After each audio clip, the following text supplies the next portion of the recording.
afternoon, everyone, and thank you so much for joining us today. My name is Andy Ogg, and on behalf of travelprofessionalnews.com, homebasedtravelagent.com, and findahosttravelagency.com, I want to welcome all of you to today's webinar, and thank you all so much for taking the time out of your day to join us.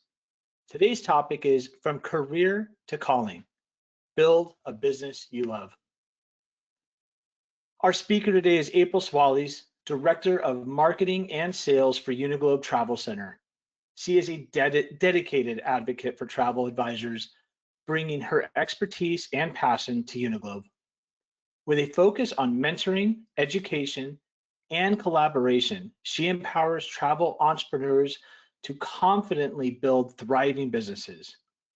April's commitment to fostering professionalism and shared success reflects UTC's mission to elevate the travel advisor profession and create a lasting impact on our industry. Through her work, she helps advisors transform their passion for travel into meaningful, profitable careers. Please remember that you are all muted, but we welcome your questions. You can type in your questions in any time in the question area on the right-hand side of your screen. When the presentation is over, we will do our best to answer as many of those questions as possible. We will also be awarding one lucky winner with a $50 Amazon gift card, courtesy of Travel Professional News. Be sure to listen carefully for your clues to win. So let's turn it over the microphone to my friend April. April, thank you for joining us today. Great to have you here. Thank you, Andy. I really appreciate you. That was a lovely introduction. And I appreciate everybody else for taking the time out of their busy schedules to spend it with me and just listen and, collaborate a little bit, because we are going to have some interactive spots within our conversation today. So I just want to first touch on what a lot of people are a little bit concerned about whenever they first start researching a career change to travel. The common misconception is that you need to have decades of travel experience to succeed as an advisor. And that's simply not true. What you need is a set of transferable skills, a clear business model fit, and a process that you can repeat. So many of you have already built careers defined by structure, results, and leadership. And the question now is, how do you take all of that and actually channel it into something that gives you freedom, impact, and profitability? So our goal today is to help you see where your strengths fit, how to choose the right path that fits you. Particularly, we'll talk to the host agency model, because that's what we do, and what realistic first steps look like. And if you have a question that's sparked by anything that I've said or I say during the presentation, please jot it down, and we will try to get to as many of them as we can at the end.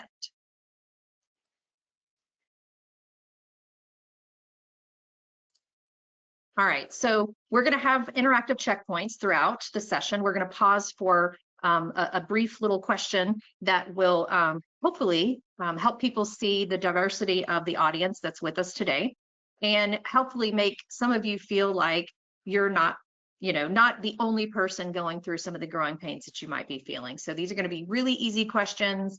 Nobody's going to be tested at the end. It's simply about helping people see different viewpoints. So whenever I ask these questions, you're just simply going to put your questions in the chat box. Just know that I cannot see the chat box. I want you guys to be the ones to look at it and just notice how different everybody's responses are. So we're going to ask the first question. Drop in the chat, what is the current field that you're coming from or that you're currently working in? It could be anything. It could be project management, hospitality, sales, education, healthcare.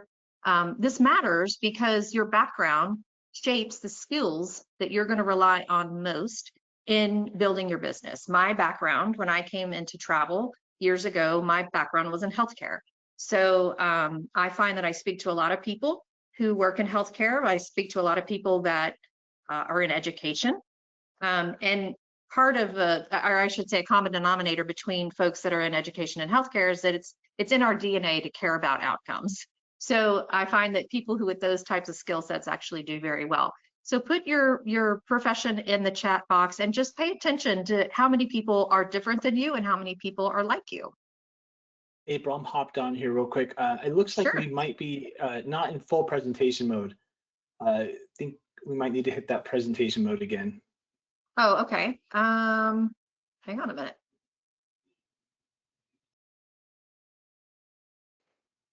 Presentation mode. All right. But then, is that fit? That looks good to me. That looks much better to me. Okay. Sorry, I was And there before, but I don't know why it wasn't working. Can everybody maybe? Well, I just want to make sure the audience can see. Let me read off some of these answers here for you. Okay. We got hairstylists. Excellent. We've got coming from healthcare as well. Okay. Coming from finance officer. A lot of good stuff so far. Great. And it's interesting because we'll kind of speak to some of those skill sets in some future slides here. So, all right, moving right along. So what does it take to become a trusted travel advisor? Trust is not about how many countries you visited. It's not about how many stamps you have on your passport. Clients want to know three things. They want to know that you understand their needs, that you have a clear process, and that you'll protect their time and their budget. That's three high-level things that you really want to make sure you're focused on. Travelers today are about 50% more likely to work with a professional advisor than they were even just a few years ago. Personally, I think some of that's driven by the COVID, what we learned in COVID, but it's also driven by the complexity of travel in many ways and a desire for expertise. So I want you to be thinking about how your existing skills can build trust from day one. If you've led teams or you've launched initiatives of any kind, you've managed budgets, you've built structure, those aren't just resume lines. They're the exact skills that can help you thrive as a travel business owner. Let's take project management, for example. If you've ever overseen timelines or coordinated different departments or kept a large initiative on track, you already understand the complexity of planning a multi-country itinerary with multiple moving parts. Maybe on a more simplistic level for all the healthcare workers that are here, what I used to do on a very basic level was I had to listen. Obviously, sales is a lot of listening, but I had to listen a quarter of the amount of time that I spoke, and I had to assess what the client needed, and I had to solve their problems. So, if you're doing anything where you're assessing a situation, it's the same type situation whenever you're working with travel clients. Keep in mind that this isn't about changing who you are. It's about realigning your work with your current goals. Many of you are at a point in life where you want work that's both flexible and meaningful. Freedom means choosing your schedule, your clients, and the pace at which you grow. Impact means curating life-changing experiences for people who will remember them for years. And profitability means this isn't just a hobby. It's a business that can sustain your lifestyle and even create new opportunities for you in the future.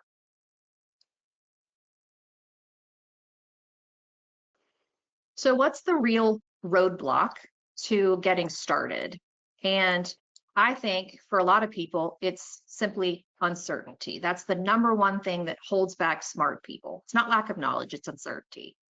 So the fear of making the wrong move or of wasting time on the wrong fit can keep you stuck. When you're serious about results, you don't want fluff, you simply want alignment between your effort and your outcomes. Research in behavioral economics actually backs this up. Uncertainty often leads to decision paralysis, where even highly capable individuals delay or avoid choices because the risk of the failure feels greater than the potential reward. What makes this even more pressing in a career change is what psychologists call loss aversion. The idea that we fear losing what we've built more than we actually anticipate the joy of gaining something new. And that's why many professionals stay in roles that no longer fit, even when they know they've outgrown them. And I can absolutely relate to that. In the context of building a business, uncertainty isn't just uncomfortable, it can be very costly. Time is the one resource that you can't get back. That's why clarity of fit matters so much. You don't need to know everything before you begin, but you do need to know that the direction you're investing in will compound. So my objective, while we talk about different paths, is going to be to help reduce that uncertainty by showing you exactly what skills translate, what questions to ask, and how to evaluate whether a host agency specifically is, if that's the business model you prefer, if it's aligned with your long-term goals. So when you achieve that alignment, your energy that was once wasted on doubt can now be instead invested into growth. All right. Oh, here we go. So many paths, one goal. Which one's right for you?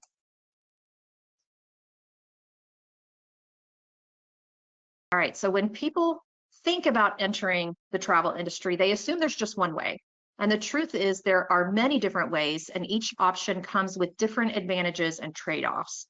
The most important step is not to choose quickly. I always encourage people to take their time and understand their options. What models exist and what do they actually provide? And then you need to be honest with yourself about your working strengths.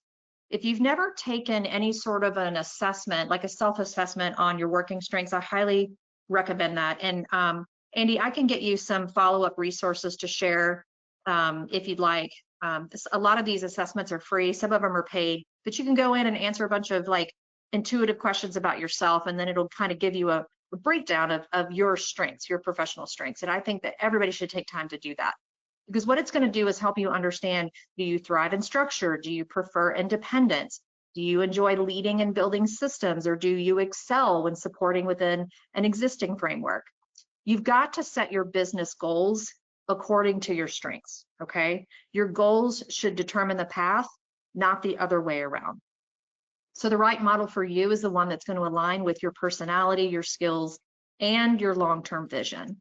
And I encourage you to think not just about what excites you, but what environment will set you up for success. This is really critical to your next steps moving forward. So we'll first talk about the host agency model, which is probably the most popular way professionals enter the travel industry. First, it offers a low barrier to entry. Unlike a franchise, you're not investing tens of thousands upfront. The infrastructure is already in place, which makes it easier to start quickly and focus on clients.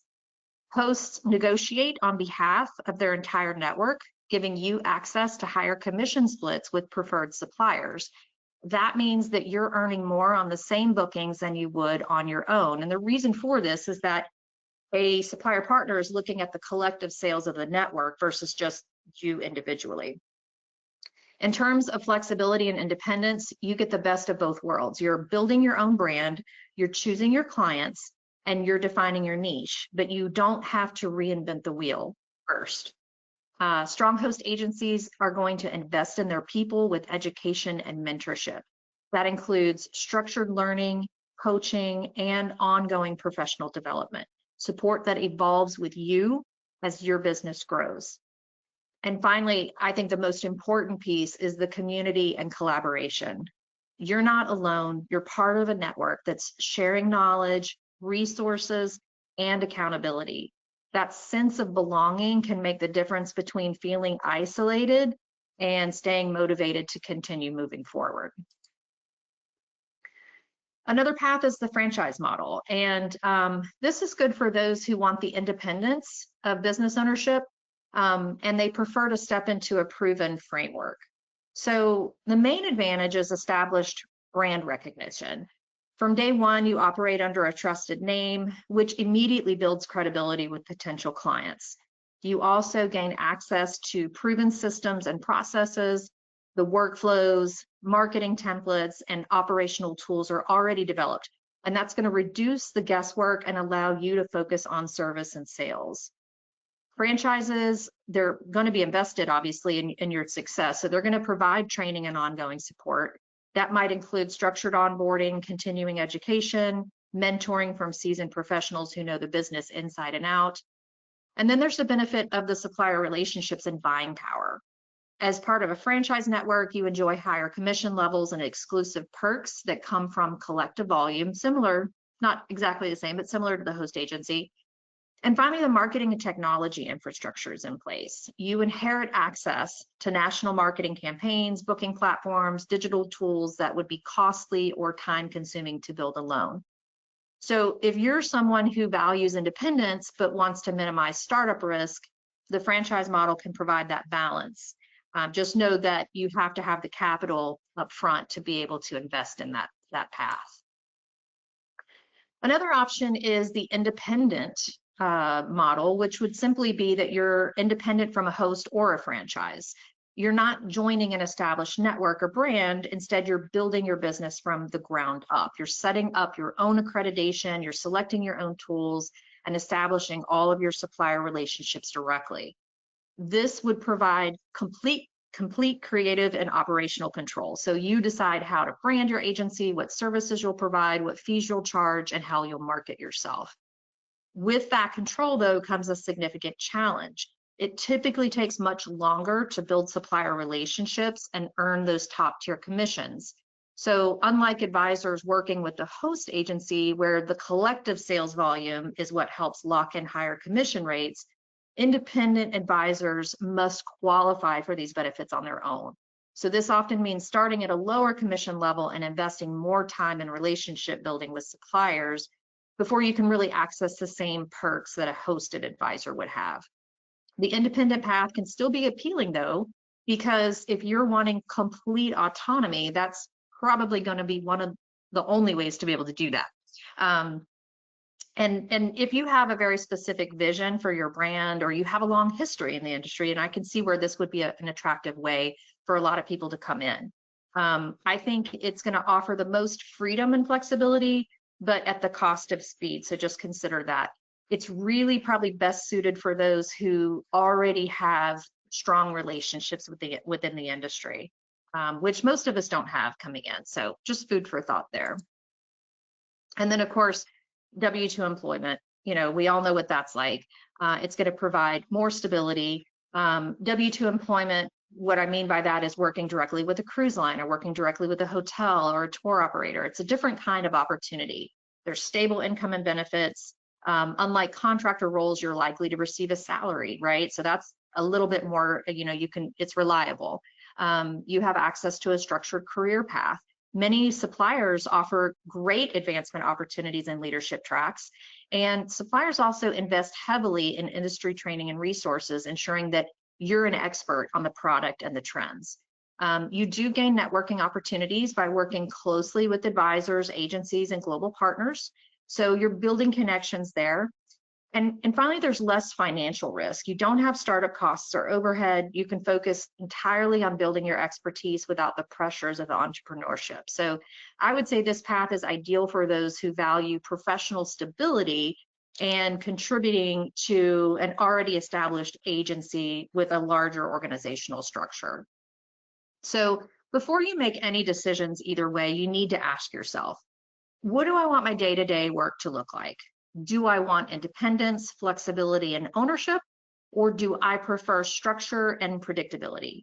It's your goals that should, and your personality, that should help you determine your entry point.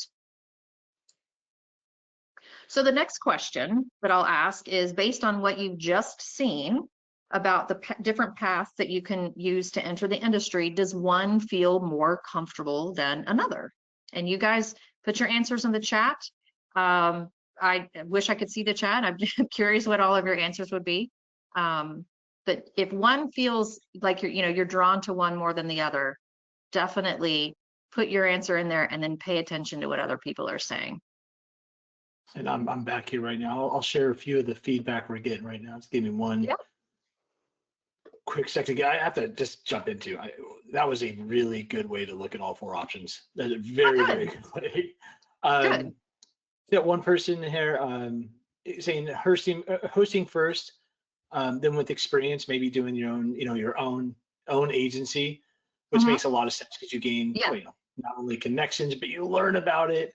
You're also definitely. doing the day to day, and you can always refine. You can say, I like this part from the host, but I did not like these parts. So another Yes. person just having host agency seems to be the fit.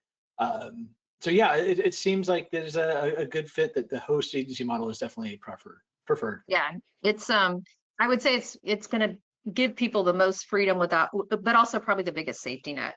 Um, and lowest startup cost. But I agree, the person that said maybe start with a host and grow to an independent, a lot of people do that. So it absolutely can be done.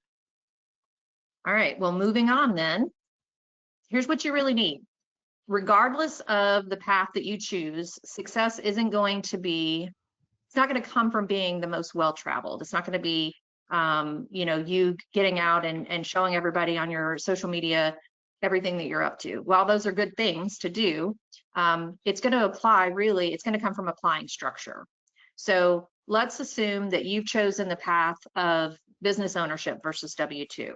So business ownership will mean, whether you're doing a host or a franchise. What are your essential tools? Organizational research consistently shows that systems thinking is a predictable of sustainable success. Systems allow you to scale without burning out. So by systems, for those of you who haven't had to do that ever in your role, it could mean automating some of your processes. But really what you want to think about is a repeatable client journey. And we're going to speak to that in just a second.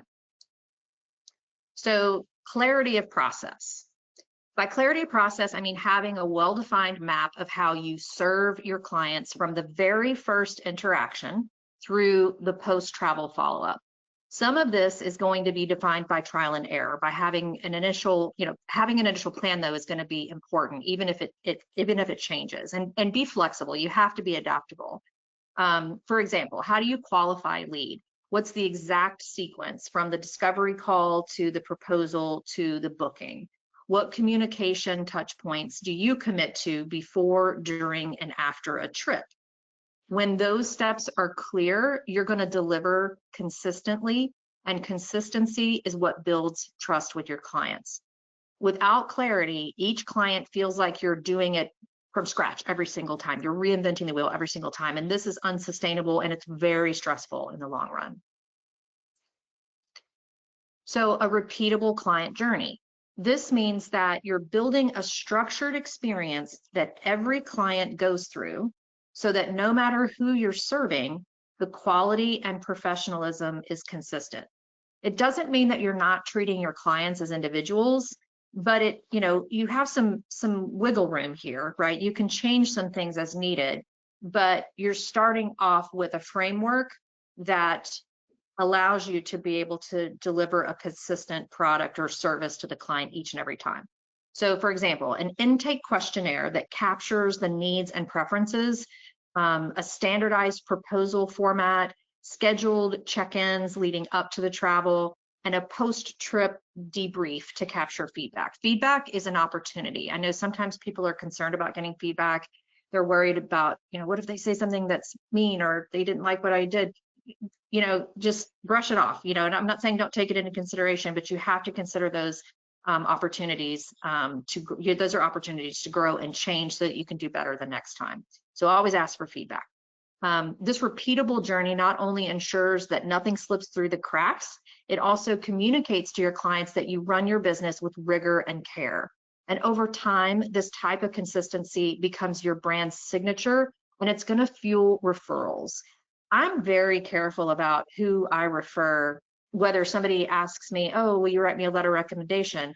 I'm very careful about things like that, because I wouldn't just do it for anybody. I would only do things like that for somebody that I know I can trust to do a good job moving forward, or it's not going to make me look bad. So the same type of thing whenever a client's referring you, if they don't trust you, they're not going to pass your name out to somebody else. And you want to be able to have that kind of referral business, because it really will be your bread and butter over time.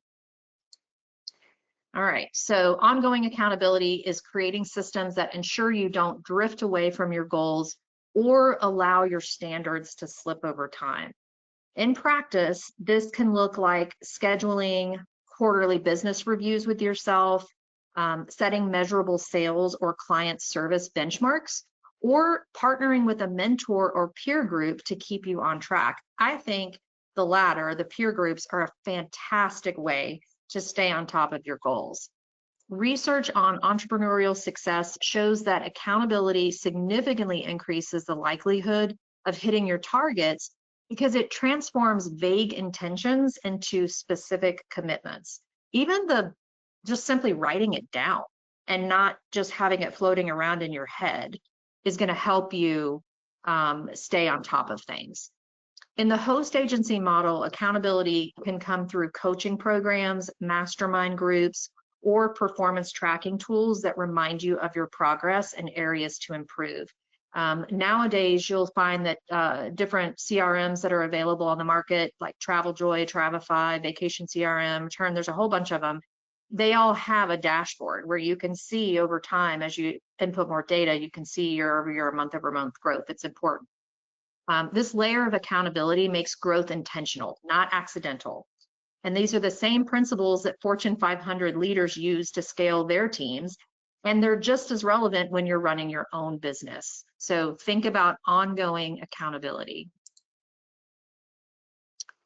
So you already possess many of the skills that you need. So we're going to, try and recognize how they transfer here. So if you've led projects or teams, you already know how to create clarity of process, mapping steps, assigning responsibilities, and ensuring follow through. If you've worked in customer service, and customer service could be a million different things. It could be retail, it could be healthcare, it could be education. You're serving someone, then you've practiced guiding people through a consistent journey, listening, advising, checking in, and following up. That's the foundation of a repeatable client journey. If you've managed budgets, sales quotas, or performance reviews, then you're no stranger to accountability. You know how to set targets, measure progress, and adjust strategies. These skills don't disappear when you leave your current role. They become the building blocks of your new business. Your task isn't to start from zero, but to reapply what you already do well in a new context. And I did not send those through, but I spoke to them. And so project management, clarity of process, customer service, repeatable client journey, and management as accountability. All right, so let's break this down into 4 key pieces of, hang on, I can't see, 4 key pieces that form the foundation of your success. And I'm focused on my notes, folks. I normally like to, just talk to this, but there's so much information and I want to stay on track, sorry. So what to look for in the right network. We're going to break this into 4 key pieces that are important. So the first one obviously is you and, what you bring to the table. Your professional background, your problem-solving skills, your ability to manage relationships and deliver results. These are the raw assets that you're carrying into this new career. So recognizing and valuing what you already offer is your starting point. And then we move on to tools. These are the bare essentials that you're going to need to function as a professional travel advisor. So a CRM, or customer relation management system, for those of you who don't actually have to use one in your current role, this is used to track leads, preferences, booking history, follow-up reminders so that no client slips through the cracks. If you take on a new client and they fill out a form and it's done through your CRM and it's collecting all of their pertinent data, then that's stored safely so that next time they come back and book with you, you don't have to ask them all the same questions all over again. Really helpful. Booking platforms or supplier portals, sometimes through a global distribution system, GDS for short, like Amadeus or Sabre. Most leisure advisors don't use the GDS, but there are other types of booking platforms and supplier portals that allow you to efficiently create and confirm accurate itineraries, so you're not having to pick up the phone and call and sit on hold every time you want to book a new trip for someone. Invoicing and accounting software, such as QuickBooks or specialized travel accounting systems to keep commissions, expenses, and revenue organized. That's essential. You've got to stay organized on your on your numbers. Marketing tools like branded templates, an email marketing platform, social scheduling software to help you stay visible and top of mind with your clients. And some people will say this isn't essential, but I know it certainly helps me, which is itinerary building platforms like Travefy or Turn. There's others out there. I think TripSuite is another really good one. These let you present a polished, mobile-friendly itinerary, and they elevate the client experience. So having access to these tools and knowing how to use them, which is important, keeps you efficient, professional, and credible in the eyes of your clients. So third is the community. And, strength doesn't just come from numbers. It comes from surrounding yourself with like-minded professionals, finding your tribe, people who share knowledge, encourage one another, and normalize both the wins and the challenges. A strong community is going to prevent isolation and fuel collaboration. And if you even wanted to take it a step further, like us at Uniglobe, we have a private Facebook community where all of our advisors really talk daily. But oftentimes people will pop in and say, hey, I live in whatever city. I live in Seattle. Who lives locally? I would love to get together and meet for coffee. And they bounce ideas off of one another, and they support each other. And it's a wonderful way to be engaged and feel like you're even more part of a team. And finally, coaching and mentoring. This is an essential piece to getting started. So the question to ask yourself is, will the path you choose provide opportunities for long-term growth? Having mentors and structured coaching means that you're not limited to the knowledge that you bring in, and instead you're constantly challenged to stretch a little further. You want to adapt to industry changes, refine your business practices. This is what turns good businesses into great ones. And you want to think about that not just for the onboarding process, but as you continue to grow. When you combine all four, your skills, the right tools, a supportive community, and ongoing coaching, you're creating momentum that's very hard to stop. It takes some time, but you will get there. So technology, I think this makes a few people nervous. It made me nervous in the beginning. But the future of travel is inseparable from technology. Tools are evolving rapidly, and while there's still plenty of room for improvement, change is happening very, very quickly. So feeling confident in your ability to use technology and being willing to learn is critical. If you aren't comfortable with technology, you have to be willing to get comfortable with it. Many of you may come from roles that didn't require heavy use of digital tools, but that doesn't mean you can't adapt. What matters most is a mindset of curiosity and openness.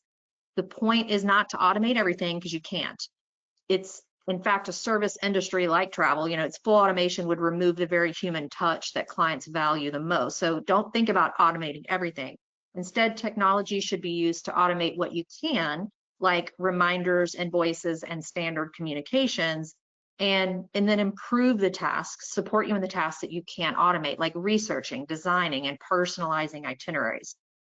Advisors who embrace technology as an ally thrive because they free up time for high value activities like listening to clients, crafting creative solutions, and building relationships. So those who resist it often find themselves overwhelmed, behind, or unable to compete. Confidence in technology isn't about mastering everything. I don't even know if you can master everything, certainly not on day one, but it's about committing to continuous learning. That commitment will be the difference between your business simply surviving or truly thriving. And if you've ever been in a role where you feel like you're simply surviving, you understand how important it is you want to feel like you're thriving. So let's zoom out and look at how the core tech tools work together to drive your business. So first, the booking platform. This is your engine room. It allows you to source flights, hotels, tours, cruises. It allows you to compare options, confirm reservations. A reliable booking tool saves time, reduces errors, and ensures your clients get competitive options. I don't want to give the impression that there's a singular booking platform. There's not. There's many booking platforms. So you will have to get comfortable with working within several platforms, but understand that you're not expected to know them all, because you're not going to work with all of the suppliers. There's thousands and thousands. You never will. So you'll find the ones that you enjoy working with, and those are the platforms that you would learn. Second is the CRM, the client retention management software tool. Think of this as your business memory. It stores client details, travel preferences, and communication history, which is really important. Without a CRM, it's easy to lose track of leads or miss important details, things that can directly impact the trust and loyalty from your clients. So just make sure that you are keeping good track of things in your CRM. Third, the invoicing tool. This is your financial backbone. It's going to keep your revenue, commissions, and expenses organized. More importantly, it signals professionalism to your clients by producing clean, accurate invoices. A good invoicing tool saves hours of administrative stress. And finally, in my opinion, the itinerary builder. This is where you shine, really, in front of the client. Instead of sending a messy PDF or a Word document, you provide a polished, mobile-friendly travel plan that they can access on the go. It transforms your service into something tangible and memorable. Now, some of your clients may still want hard documents, and that's fine. You can certainly provide those. But in my experience, if I have a client that wants hard documents, I give them both that and an itinerary so that they're not having to carry that pack of paper around with them everywhere they go. So that's a good happy medium.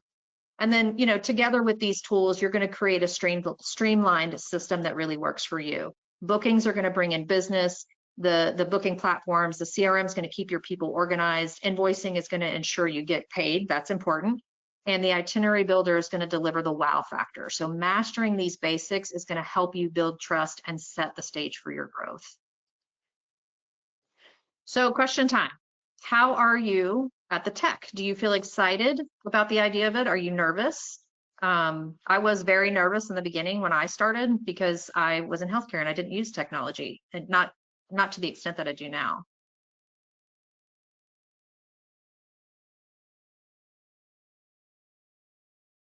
And just make sure you're paying attention to how your peers are answering the questions.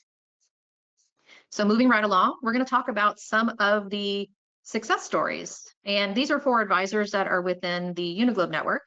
I can't speak to other people's people, but I can tell you how great ours are. So first up is Rob Gordon. He owns Roam When You Want Travel. He's been in business roughly 2 years and has already hit nearly 2 million in annual sales volume, which is remarkable. I mean, that's a lot of volume for him, for one person to do on his own.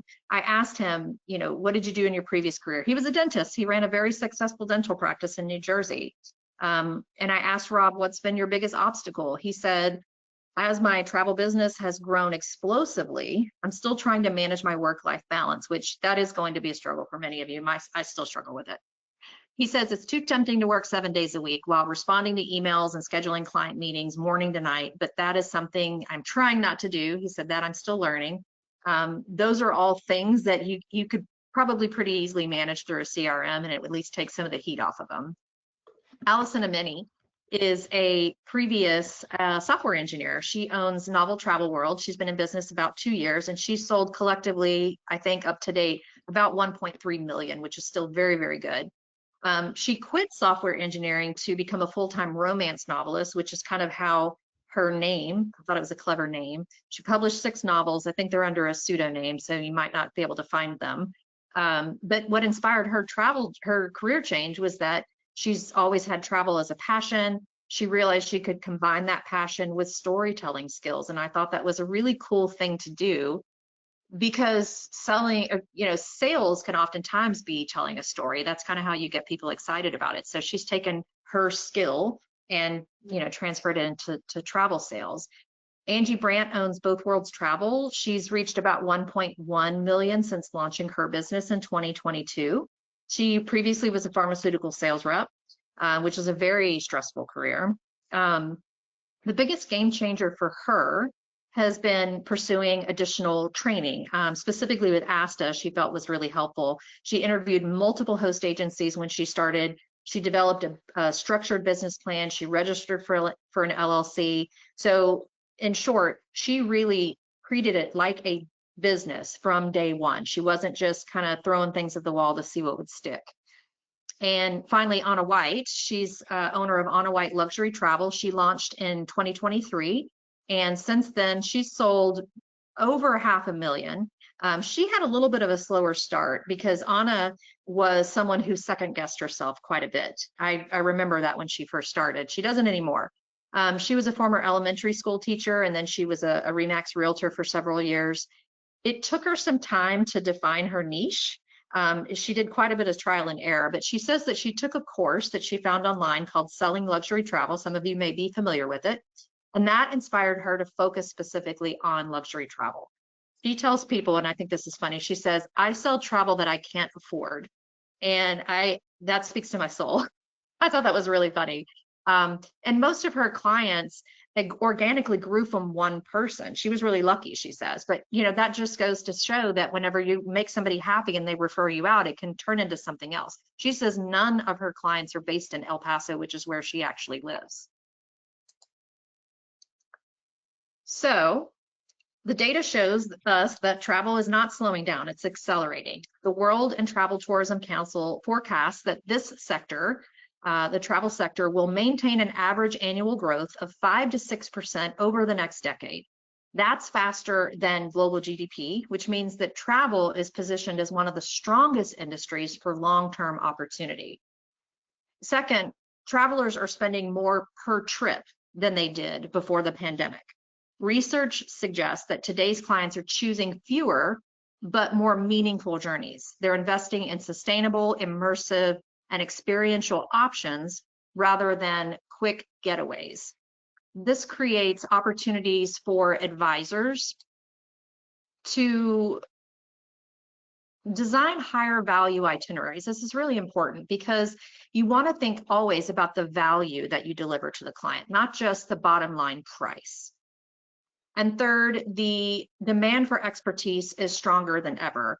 Online booking tools can overwhelm travelers with too many choices and too little clarity. This is where the at-home advisor really stands out by curating solutions, simplifying decisions, and personalizing every detail.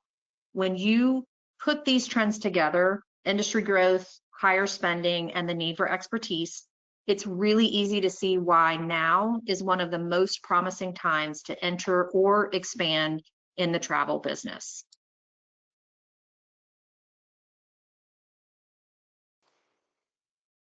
All right, at-home agencies are thriving. And one of the reasons that they're thriving is the advantage of low overhead and high flexibility. Without the burden of office rent or large staff, you can run a lean operation while also setting your own schedule. That freedom is one of the most attractive aspects of the host agency model. Second, our at-home advisors excel in delivering personalized service. You're not rushing through high volume. You have their time to focus on individual clients, build that trust, and use insider knowledge to design experiences that feel tailor-made. And I want to stop for a second because I know sometimes when we talk to new to the industry advisors, we hear that people are concerned about, what if somebody asks me to send them someplace that I've never been to before?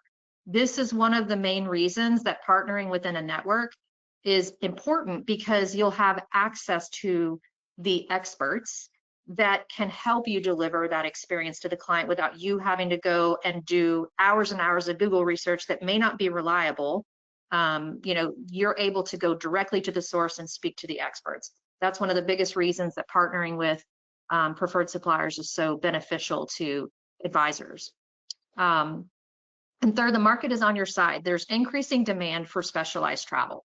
Destination weddings, cruises, complex group tours, they all require a professional touch. Consumers know the difference between booking a simple flight online and entrusting an advisor with a milestone trip. And together, these factors, the low costs, the personalized client care, and rising demand, explain why the at-home agency model continues to grow and remains one of the strongest entry points into the industry. So we want to build something exciting. The first step to doing that is aligning with your passion. When you select a niche that inspires you, whether that's luxury river cruising, adventure travel, or multi-generational family trips, your enthusiasm is going to come through in every client interaction. That authenticity is magnetic. It's contagious. So you need to define your ideal client. Not every traveler is the right fit for you. Focus on the clients whose needs match your expertise and who energize you to work with. This not only makes your business more enjoyable, but it also makes your marketing sharper and more effective. And take time to craft your message. Think about what will resonate with your clients. Who are the people that you want to attract? Position yourself as the expert by highlighting your strengths, sharing relevant stories, and showing that you understand their aspirations better than anyone else. When passion, ideal clients, and clear messaging align, you don't just sell travel, you create a business that feels meaningful, exciting, and sustainable for the long term.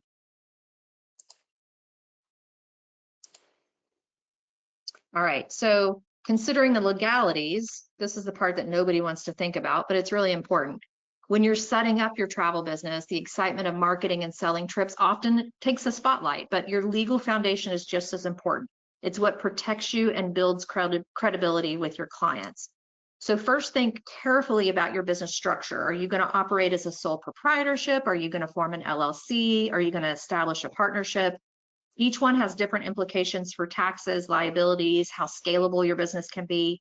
Take the time to set this up right, and it will pay in dividends later. Some of you may live in states that have requirements already by law. And so I always recommend people speak to a local tax professional or business attorney where you live, so you understand exactly what you're responsible for having set up. And state to state, like I said, it's very different. California is very different than North Carolina, where I live. So make sure you're getting that information straight from the horse's mouth. You next want to review the licenses and insurance that you'll need. Requirements are going to vary by state. Sometimes they're going to vary by county or city. So research what's necessary where you live. This would be most in line with seller of travel states like California, Washington State, or Florida.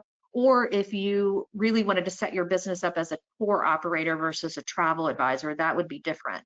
So make sure that you're doing the necessary homework on that, and don't skip professional coverage. You want errors and omissions insurance because that is essential protection in this industry. Finally, you want to consider how these steps help in establishing your credibility. Clients are going to feel more comfortable working with an advisor who has a professional, legitimate foundation. It signals that you're taking your role seriously and that their investment is in safe hands. So while this might not feel glamorous, it is going to be the bedrock of building a trustworthy, sustainable business. So next steps for you. Next steps for you. What are we gonna assign? What's your homework? First, I want you to create an actionable to-do list. Be honest with yourself about what type of business that you want to build. Second, I want you to draft a business plan. It does not have to be fancy. You simply need to be very clear with your objectives and your goals. Research host agencies. You need to be talking to at least 2 to 3, and you need to research who is the best fit based on your plan and your goals. And if you're interested in learning more specifically about Uniglobe and how we might be able to help you, I have a QR code for the last slide, but you can also visit our website at uniglobetravelcenter.com, where you can read through our programs, and on our contact page, you're able to schedule a one-on-one call to discuss your goals. And we never ever pressure people. We simply want to help you get the information you need to make an informed decision. So last question here. Do you feel more prepared to do your research than you did when we started? Are you feeling more overwhelmed, or are you feeling less overwhelmed? I'm curious to know what people are saying on this one, Andy.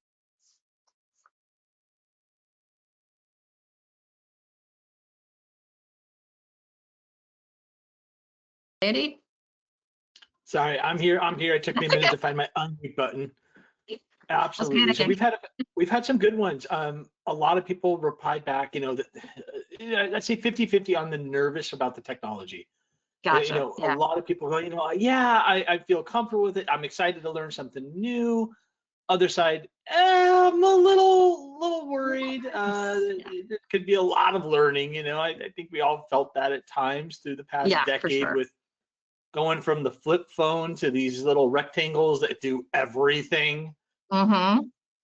Yep. And then some people right now are feeling less overwhelmed. You know, a little bit more prepared would be a good comment I'm seeing. Good. And definitely maybe a little bit of both, to be honest. And that's okay. I mean, it's a So lot. It's a lot. yeah, it's a lot of information, and I think it's very important for everyone in the audience to know uh, where April's coming from is very accurate. Her giving the different options as a travel advisor as you get started, uh, from a host agency to tell you that there's other options is really versatile and honest and fully transparent, which is, I applaud you, April. It's really cool. You didn't just say Thank you. the host agency is the only model. I think that was what really cool. It's true, and people should know what their options are because I know at Uniglobe we certainly wouldn't want somebody to feel like they invested time and effort into something that was not bringing them the experience that they were hoping to have for sure. Absolutely. And I got to put my own little spiel in here. If you guys are looking for reviews from our awesome partner here at Uniglobe Travel Center, you can visit findahosttravelagency.com. They've got all their program for information there, as well as recent reviews from other travel advisors sharing their experiences, which I believe is a full 5 stars. Not to toot a horn here or anything, April, but yeah, you guys are doing Absolutely. good. We do care. Well, We, we, let we me really ask any want of you people to have guys a good listening right experience. now, if you have any questions for April before we move on, please throw them in that questions area, and I will definitely get those over to her. Yes, absolutely. Are we going to read any now, or do you want them to email them to me? Oh, I'm fine I'm either reading. way. I'm just waiting for a few to come in. I'm going to give you this reporting here, Oh, excellent. and so you'll have everything within an hour. Perfect. That's fantastic. Yeah, I like this. Jim, thanks for sharing. Jim really liked it when you said, "What did you want your business to be?" And Hmm. that's a very powerful question. It is. And I think oftentimes we don't think about it, but whenever I left healthcare, I left because my family moved across the country for my husband's job. And I suddenly found myself in a new city with no connections. And the medical, I guess the way it's all done here in North Carolina is very different than the way it's done in Texas. And it was going to be a situation where I was going to be making a fraction of the money I did. And I thought, gosh, what I do is so specialized. I really don't want to be exploited. So then I was like, I wanted to start my own business and I had to really get real with myself about what I wanted it to be. So I was very fortunate that I didn't have to rush to, worry about trying to get everything off the ground in 2 months or something. I was able to do it slowly, but it's been very rewarding. So I hope other people take that time too. Absolutely. Got a couple questions here. Chris was asking, and I'm going to say, I'm going to caveat this with his question is, does the host agency provide CRM, or is that something that has to be purchased by the IC? I can answer the same. I think Yeah. every host is different, Chris, but maybe you could attest to Uniglobe, April. We do provide a CRM. The tool that we provide is called Client Base Online. In my opinion, though, its strength is more as an invoicing tool than an actual CRM that you see a lot of tools, like TravelJoy, for instance. TravelJoy has been around for quite some time. It's a great CRM, but it's going to provide some things that Client Base can't do. So, like email workflows and things like that. So some people choose to invest in additional tools that are going to serve their business in a way that the CRM that the host provides you can't, but it's completely up to you. That's one of the beautiful things about being your own business owner is you get to decide which tools and resources that you want to invest in. Very, very true. And another question here from Patrick. Does Uniglobe provide E&O insurance? We provide E&O coverage for people that are operating their business as a solo advisor. So if you have employees or subagents that work with your business, our policy does not cover you. Now, I still want to say that I think it's important that everybody eventually have their own E&O coverage. I mean, we tell people it's not a decision you have to make right away. You can work under our policy as long as you need to. But eventually you want to have your E&O coverage specific to your business, specific to the state that you operate in, and make sure that you're also taking into consideration your business terms and conditions and things like that. So Yeah, that's it. That's a really, E&O is so important in this industry. so Completely important. agreed. So that's it for the questions that I've got in my area here. So I guess it's time to choose a winner of the $50 gift card. Excellent. So I know all of you are paying attention. There was a lot of commentary happening during this entire presentation. So I applaud all of you for paying attention and being so interactive. So in this presentation, April discussed that there were 4 different models a new travel advisor could go down. And I'm asking you to name 2 of those 4 options in that question box, and I'm going to choose the 7th correct answer. So go ahead and type those in as quick as you can. I'm going to start reeling down the list. So write in 2 of those 4.